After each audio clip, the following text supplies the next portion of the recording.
Rev up your engines!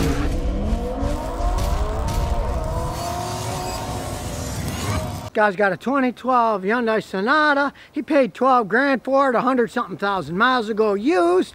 And the question is, should he keep it or should he get rid of it? Now, he's got 168,000 miles on it, and being a Hyundai, of course, it burns some oil. Not excessive. It's annoying more than anything else. Now, he did take it to the Hyundai dealer, and they did that oil consumption certification, and it burned a quart every 1,000 miles. He had it done 3 times, and they said that's within specs, and they gave him a certificate that said it's within specs. Now, that's pretty typical for these engines burning that kind of oil. Now, he just drove 350 miles. He had the oil changed before, and as I check it now, it's only down about 1/4 of a quart. About a quart every 1,000 miles. He's done nothing to this vehicle except normal maintenance. You can see the alternator's original. The water pump's original. The AC's original. Somebody left the cap off, gotta get a cap for it. He's changed the engine oil and filter. He still gets 35 miles a gallon or so, going 70, 75 miles an hour on the highway. You're going to expect to burn oil in one of these engines. Yeah, they didn't make them perfectly. They're not horrendous, but it's mainly because of this. This is a 4-cylinder GDI engine. It's got the gasoline direct injection.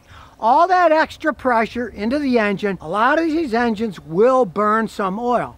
Now, he's had wet and dry compression tests done, and all the cylinders like 120 PSI or so dry, and 140 wet. Now, the actual pressures you can never stand behind because gauges have all kinds of different accuracies. The main thing is the consistency. These are consistent, around 115, 120, and then 140 wet. Yeah, add a little bit of oil, it's gonna go up a little, it seals the rings. The rings on these weren't made perfectly, and they do burn some oil, but this thing's still getting 35, 36 miles a gallon, going 70 miles an hour. I wouldn't really worry about it in this as long as you keep adding oil as it burns. Here's this thing saying it's within specifications after they tested it. Notice he didn't have to pay for it. No, he wants to know whether he should get rid of it now or keep it for another year or so because prices are so high. Well, I'll stick my finger in the exhaust. It's got a little bit of black from burning oil, but nothing outrageous. It's black, but it's not slimy. Now we're gonna take it for a road test, but I'm gonna scan it first. Stick the key in the ignition.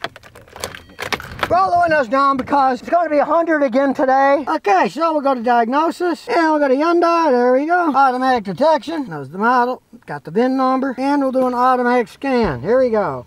Look how fast it is. Everything is normal. So let's look at the big data. Here we go. We got all kinds of live data. Let's start analyzing it. As usual, blue is good. Other colors mean bad things. Let's start looking through it. Everything looks good so far. We got 146 points of data. There's all kinds of data. It's a good thing it's color-coded. Battery voltage is normal. It even gives you the battery temperature, though it's in Celsius. I'd have to change it to Fahrenheit. It gives you the turbine speed of the torque converter and automatic transmission. And we're only on the C's. You'd have to test the oxygen sensor. It gives you an internal resistance of 79 ohms. You don't have to measure with a gauge. It tells you right here what it is. See, the knock control for all the cylinders is 0 because it's not knocking. Means the engine's in excellent shape. Total number of emission and misfire in the cylinder, 0 for all of them. Damaging misfiring, 0 for all of them. The injection pulse time for the GDI fuel injectors, you can see they're all the same. You gotta realize, the only thing this guy's really done is change the oil and filter, and yeah, like 40,000 miles ago, he had the spark plugs changed, the drive belt, just normal stuff. And really, got almost 170,000 miles, and he was getting 32.9 miles per gallon average city highway driving. You can't complain about that. And he got 36 going from Paducah to here, from Kentucky. But he does say when he goes 80 miles an hour, it goes down to 35 miles a gallon. Gotta say it, it's working pretty good. Got decent pickup. Still rides pretty good for a little car. It still has the original struts on it. I mean, you can't complain. It does burn that oil, but the last time they checked it, it burned 1 quart and 1,455 miles. That's something that basically live with it, keep adding oil when it goes, because they're not going to fix it for free, and I'll tell you the truth. I've had customers had their engine fixed by Hyundai for the oil burning, and a year later the engines blew up. They didn't do such a hot job fixing it. Now the owner told me it always starts up, there's no black smoke coming out of it. You saw a little black on my finger because it burns a little oil, but it wasn't oily and slimy. It's still a pretty solid car. I tell them to keep driving it. Might last a lot more than another year. And here we go accelerating on a turn, and hey, it makes noise, but it's got decent response, and the tranny is still shifting excellent. And the AC, hey, It's blowing freezing cold still, and it's never been touched. And 169,000 miles. You can't really argue that. Now, one of the reasons the guy wants to keep the car is because he lives in Utah, but not just anywhere in Utah. In Park City. As he said, in Park City, the billionaires are pushing out the millionaires. Guys are paying 30, 40 grand over for new Broncos because, oh, they want to get the new Bronco before everybody else. That's peanut money to those people. So all the cars around where he is, they want so much money for this stuff, it would be foolhardy to get rid of this. Yeah, I'm not a Korean car fan by any stretch of the imagination. But 140-something thousand miles ago, he paid 12 grand for this thing. And it still goes pretty good. Yeah, it burns a little oil, and they're not going to do anything about it. But truthfully, like I just mentioned, if you only burn a quart of oil, say every 1,400 miles, on these, live with it. Because if those mechanics take it apart and supposedly fix it, who knows? And sometimes they end up putting in used engine. Who knows how good that's going to be? And they won't warranty it. They only fix it once. So if it runs as good as this thing's running, my advice, leave it alone. Just add the oil as it goes. He can go back home and it'll still be less than a quart low. You only have to worry once it gets under a quart. It can still run good lower than that, but it's a good idea when it gets down to the bottom line, it's quart low. Put a quart of oil and put a jug in the back. But I would not get rid of this car just because it's burning that little bit of oil. And you saw with my machine, this thing is running extremely efficiently, gets good gas mileage, AC blows freezing cold, and he's put nothing into it. I mean, same AC system, same struts, same alternator. He hasn't put anything in but spark plugs and a battery in this thing. So you can't really complain. And he was smart. He didn't buy a brand new one. He bought a used one for 12 grand. Put 140-something thousand miles on it, and it's still running pretty good. So even though I am not a Korean car fan, you can get a deal like he did,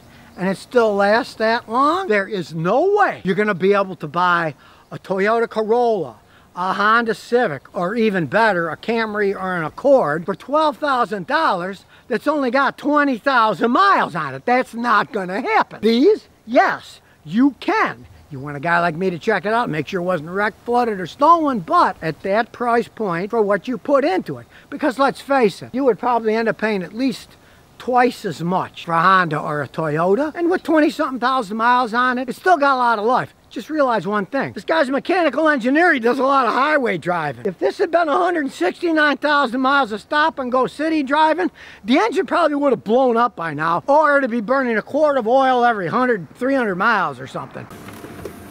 And here's some bonus questions and answers. Mechanic and Training says, I got 2015 Honda Civic. It won't start. It always started after I jump-started the battery. But I had the battery tested. They said it's good condition. It's 5 years old. I had it checked again when it didn't start, and it says not the battery. It may be something in the wiring. It's a 5-year-old battery. Most of them don't last that long. I just kind of bet off the top of my head, just put a battery in it, see what happens. It's the simplest thing to do, right? You'd want to take the battery terminals off, clean them with those wire cleaners, put them back on, get them nice and tight. If the connectors are loose, they'll do that. It is a Honda, and it's 8 years old. I'll tell you one thing, it could be a coincidence jump starting it. If you try to start it and it doesn't do anything, starter's the problem there. What you want to do is this. The next time it doesn't start, don't jump it. Have somebody turn the key to the on position. Have a big stick in your trunk or a long metal rod. Whack the starter as they're holding the starter in the key position so it's on start. And if you whack that starter, all of a sudden it starts to start and spin over, that's the starter. It's a very common problem. If the people have been testing your battery correctly, I don't know if they have, I can't say, but if they have, generally it's a starter. And Honda starters are weak, and those go out all the time. So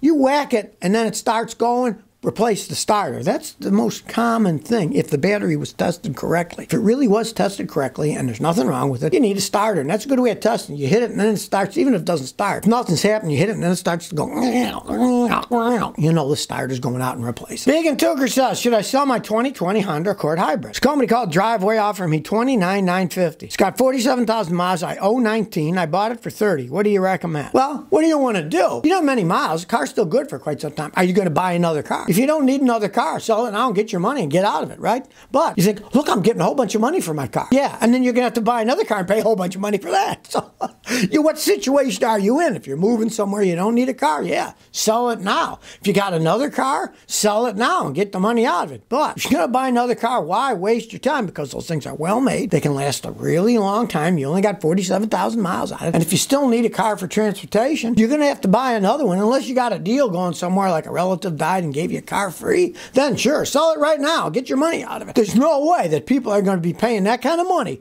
for used cars for all that much longer. When a recession comes, the price of cars is going to drop like a stone, the used ones, and you'll never get this kind of money again. So if you never want to miss another one of my new car repair videos, remember to ring that bell.